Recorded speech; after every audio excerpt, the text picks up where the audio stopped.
Or hidden? Where are you, Evan? I'm in the club level here. I don't know if I'm supposed to disclose my location though, John. Right. Yeah. So Secret Service will be there any second, but we'll Right. go quick on this one because Evan's got a lot of post-game gathering to do.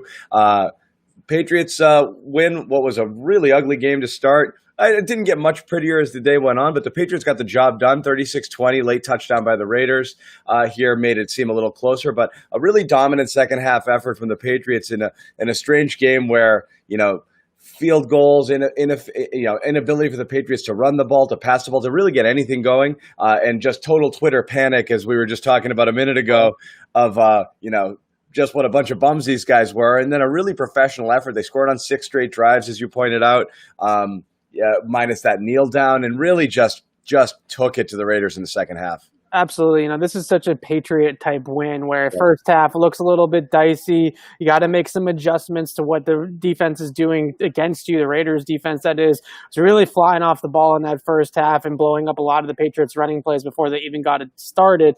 So the Patriots send in some misdirection. They send in some wide zone rushing attack to try to stretch this defense out as they're getting vertical to pin them down and create those cutback lanes that we saw for Sony Michel.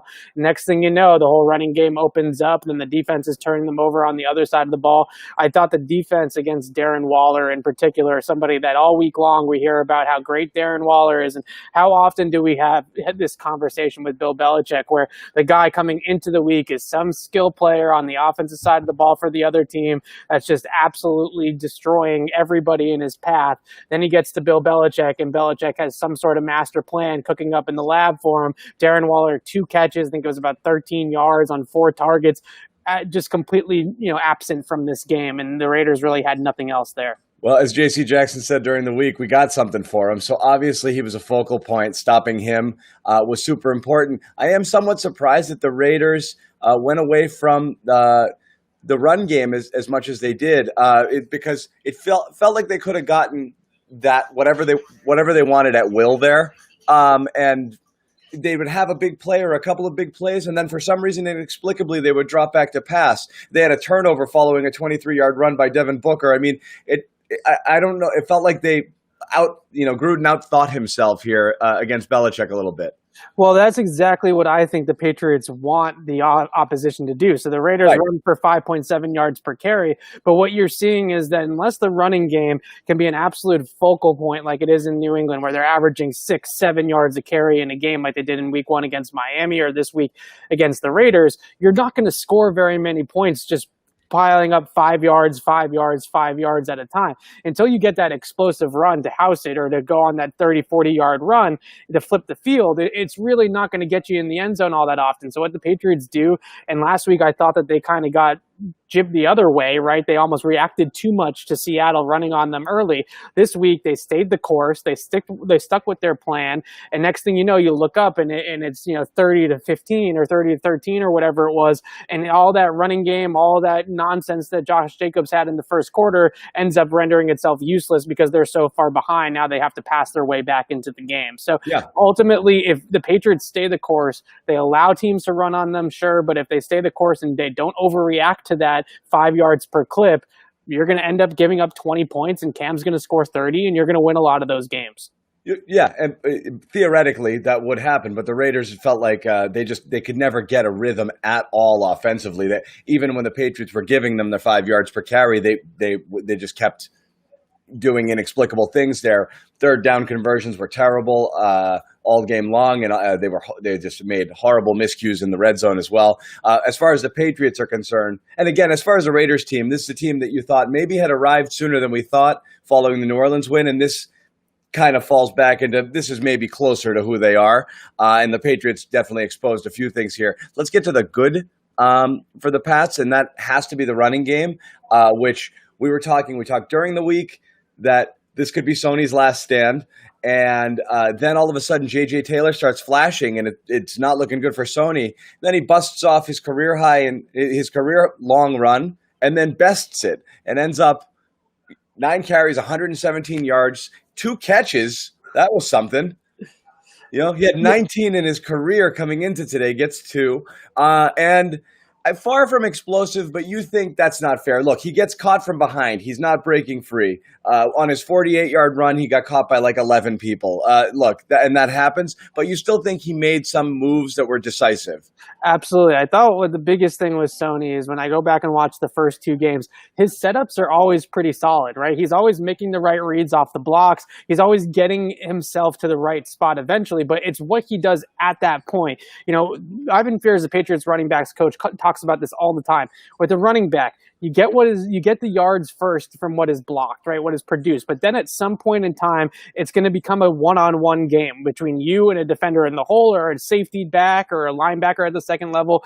That is when the running back has to create. And more times than not, Sony's getting himself in that right position. Then he gets to the linebacker or the safety at the second or third level. And that's when things start to break down and he leaves yards on the field. So today, what I thought was really impressive by his game is that he got through the line of scrimmage. He made the right cuts off the blocks like he normally does. And then when he got into space, he was able to make Jonathan Abram look silly a few times trying to corral him once he got into the open field. So that's the Sony that we haven't necessarily seen probably since 2018, was the guy that at that second and third level of the defense can make a move, can make a safety miss, can spring himself into the open field, because the offensive line is going to do its job and they're going to be able to get that first 4 or 5 yards. But then it's up to Sony to then take over to make those into explosive runs. So today he did that. And I think that a lot of the credit certainly, and I will give plenty of credit to the offensive line for blocking it up.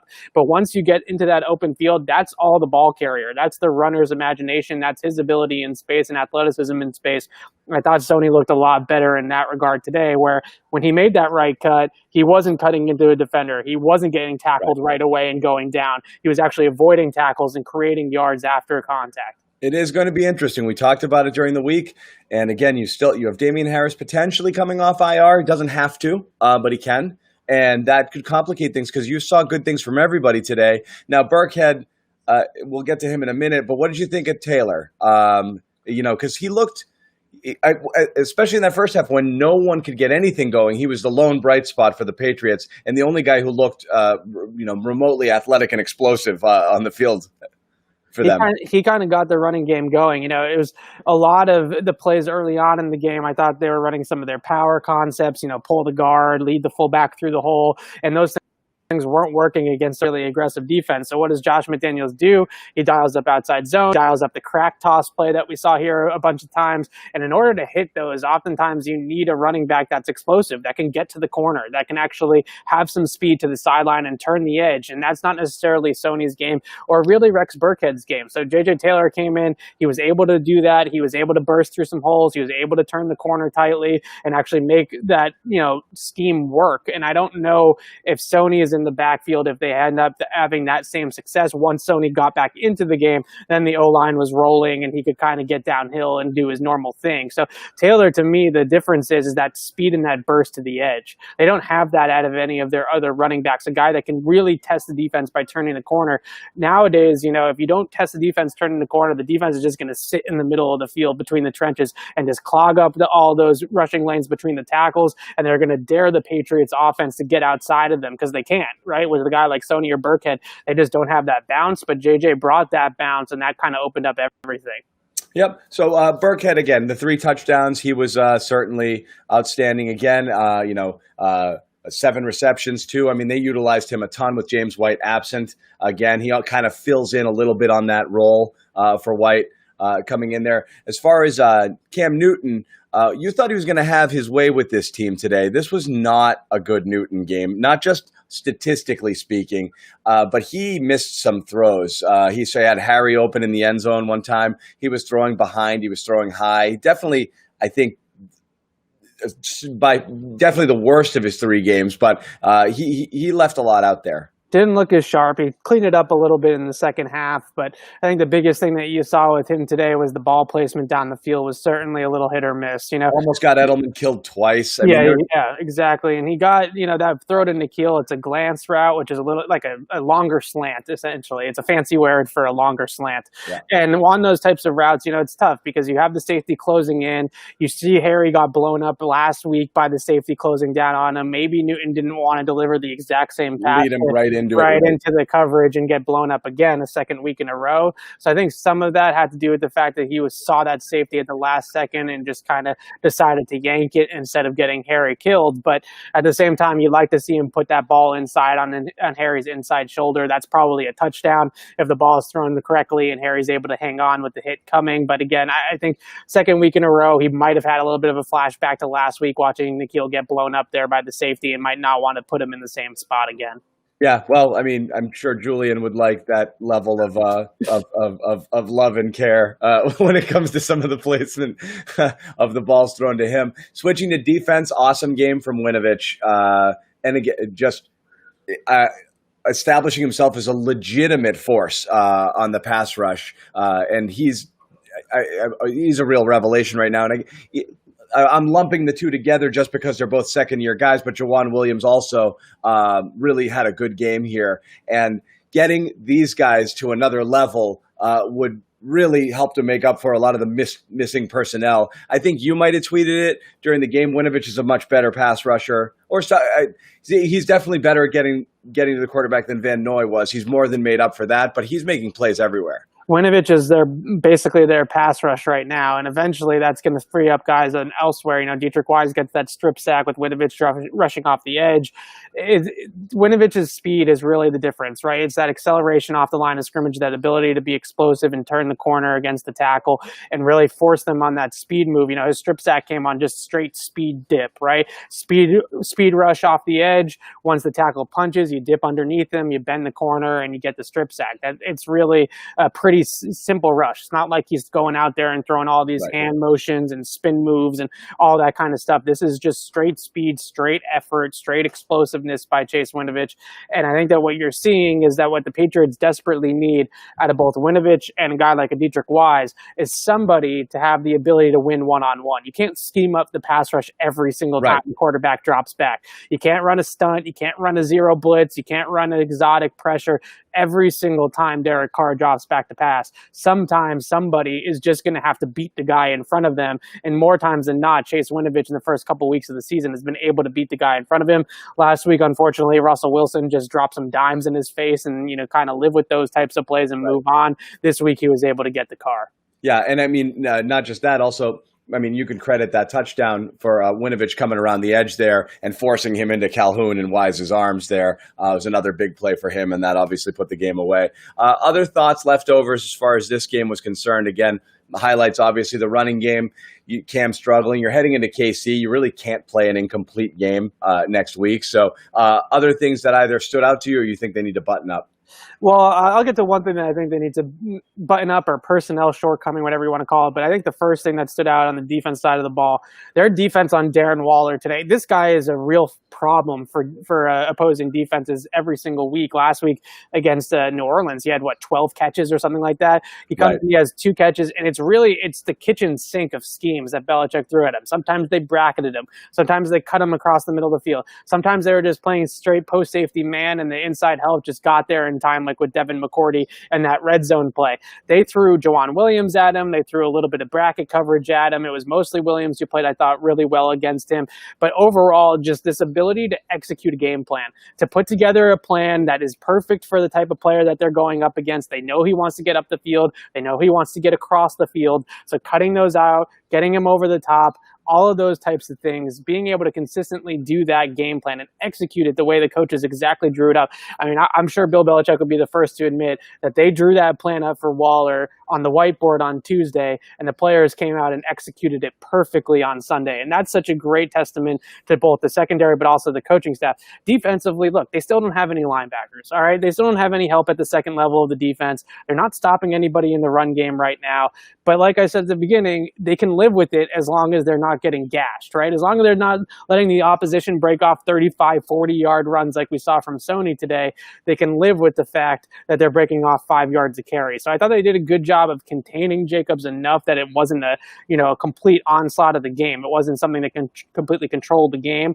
But at the same time, watching these defensive linemen try to eat blocks up front and that second level just be nowhere to be found to stop the run, it's problematic. And I saw Duggar a few times. He took the wrong gap a few times and it kind of tried to be a little bit over aggressive in some instances, and that got him beat. Bentley, the same thing. So they just need to be more disciplined. They need to be better in the second level of the defense of getting those double teams off of those guys like Lawrence Guy and Byron Coward and coming downhill with authority and with purpose. Right now, that second level is mush. It really is. And setting the edge wasn't much better either in the first half. Seemed like they kind of, figured out some things in the second half, so we'll have to see on the tape. Yeah, can't be burning 3 timeouts in the second half. Yeah, that was bad too. That's not terrific, but yeah, I mean the job on Waller was incredible. I could see him kind of catching a little bit of the Patriots flu going forward here. They're very good at setting he just got flat out frustrated, I think, by the fourth quarter too. Just he was like, man, there's just guys. When Belichick morphs the game plan around you as a skill player, it must just feel like all 11 guys are defending you at once, right? You go inside, there's a guy right there. You go outside, there's a guy right there. You go over the top, there's a guy right there, and it just must feel like everybody on the defense is always in your face. And I think that eventually that starts to wear on a guy where he just kind of decides to go through the motions later on in the game, take the coverage away from the other guys as best as he can. I also thought it was a huge factor that maybe we didn't give enough credit to because it happened so late in the week. Henry Ruggs not playing in this game for the Vegas Raiders was absolutely huge because without a guy to take off the top of the defense, the Patriots defense was just sitting on everything short for the Vegas Raiders today. All those in-breaking routes that they like to run, all the routes that Waller likes to run, there was nothing over the top. There was nothing beyond 20 yards because they didn't have Ruggs. So that was a huge part of the game. Almost ended up being a bigger deal than the Patriots losing Andrews was the fact that the Raiders didn't have Ruggs to take the top off. Okay, last thing I'm going to say, there's probably no more polarizing figure on this team than Nikhil Harry. And so what's going to show today is only 2 catches. He had 1 catch for 7 yards until he gets that 27-yarder late. They tried him on a run, didn't really go anywhere. I know he did a terrific job in the blocking game, and obviously this was the game plan, so he did his job. But no one's spending a first-round draft pick on a guy to block people downfield. Again, I don't know if it's a game plan specific thing. Did you see opportunities for Cam to get him the ball? Obviously, the missed shot in the end zone there. If he gets a score, it's a slightly different game. Or was he just not open again? Well, I think what we're seeing with Nikhil when these game plans and these game scripts where they don't throw the ball, I mean, they only throw the ball 28 times. You're only going to throw it to one guy so often, and especially if it's not Julian Edelman, it's not going to be all Nikhil. So you only throw it 28 times. The expectation that he's going to have 6, 8, 7 catches, something like that, in that type of game script is probably unrealistic.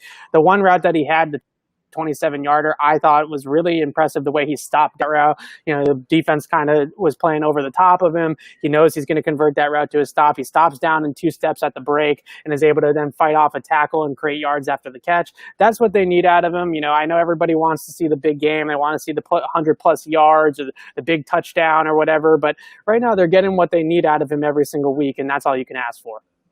Is it? It is. I mean, if they win the game script goes the way they want it to go. They played this game exactly the way they wanted to play it. And if you want to see the fantasy points and you want to see Nikhil go for 100 yards with all the touchdowns and stuff like that, that's not necessarily how the Patriots play football. They're not purposely going into any game saying we're just going to feed Nikhil Harry so that he puts up numbers and we can get people like John Zanis to stop talking about how bad he is, right? But that's trust me, I do not own a single Nikhil Harry share in any of my fantasy teams. I can promise you that. That's the difference to me, is that they go in each and every week with a different game plan, a different set of sort of circumstances, and then unfold in the game what we would call a game script, right, where things just go differently some weeks. Last week they throw the ball 45 times. This time they only throw it 28 times. And which game would you rather this team play? I mean, I think I'd rather this team play the week 1, week 3 formula than what we saw in Seattle, because they're not going to win very many shootouts, with guys like Russell Wilson in that type of way. No, but you need to know that you have guys you can throw the ball to when you need to throw the ball. And right now, again, with Edelman, this I don't know how long this lasts. You know, you need somebody to step up and be a go-to guy who you can feed. And right now that doesn't exist. Yeah, I get that. You know, I could see that. I think, though, the one thing that they do have going for them is distribution. You know, the ability to scheme up some stuff and throw the ball to Demir Bird every once in a while, throw the ball to the backs. I think that they have enough at receiver. My biggest thing right now is getting those rookie tight ends up to speed so that they can start contributing in the passing game a little bit. So, I mean, you saw a little Asiasi. Yeah. A little. He played more today, you know, as the lone tight end, you know, in that 11 personnel package. It wasn't just all Izzo, but still we're not seeing him necessarily get targeted. I thought he ran a pretty good route to clear out the coverage for Edelman at one point, but we're not looking at him to clear out coverage. You know, we want him to be a guy that catches some passes. Right. Okay, well, again, passing offense continues to be a work in progress, but bully ball was back in Foxborough as the Patriots win 36-20. Post-game show presented by CarShield. It's America's #1 auto protection company. Call 800-CAR-6000, mention the code BEAT, or visit carshield.com, use the code BEAT to save 10%. Evan, any closing thoughts here before we wrap it up and then you head off to write your 4,000-word tome on Harry's blocking? No, listen, I think that what they got out of their offensive line today was really impressive. You lose Andrews, you move Tooney to center, and they didn't really miss a beat. What'd you think there with that alignment? I know we talked about. We were talking mainly, you thought it was going to be James Ferentz. I did. I thought it would be Ferentz or Froholt. I didn't think that they would displace the entire offensive line. I love that they did it, though. I love that they went with their best 5. That was easily the best 5 linemen on the team, on the roster that is healthy right now. They have Tooney, who's just extremely flexible player. Onwenu is proving to be the same kind of versatility where he can play tackle, he can play guard, he can play 6-0 line, like tight end position, basically. And they've had that ability to move those guys around. So it was great to me to see them go with their best 5 and realize, hey, we're going up against the Raiders defense that cannot stop the run to save their lives. So let's not bail them out by putting somebody like that isn't ready, like a Yelda Furholt or James Ferentz, who's just kind of a borderline right in the middle of the line, right, and tank this entire offensive line for a game in a matchup that we could run the ball 40 times and come out of here with a victory, you know, an easy 16-point win. That really was a 23-point win if you don't count on the garbage time touchdown there. Yep. No, I mean a solid Patriots win, as you mentioned, Evan. So we'll wrap it up for the post-game show. Evan and Sierra are going to have a ton more post-game coverage here, so we're going to let Evan run. And you can obviously subscribe on our YouTube channel where you can find all of our stuff. So again, for Evan Lazar, thanks a lot, and we'll see you guys later.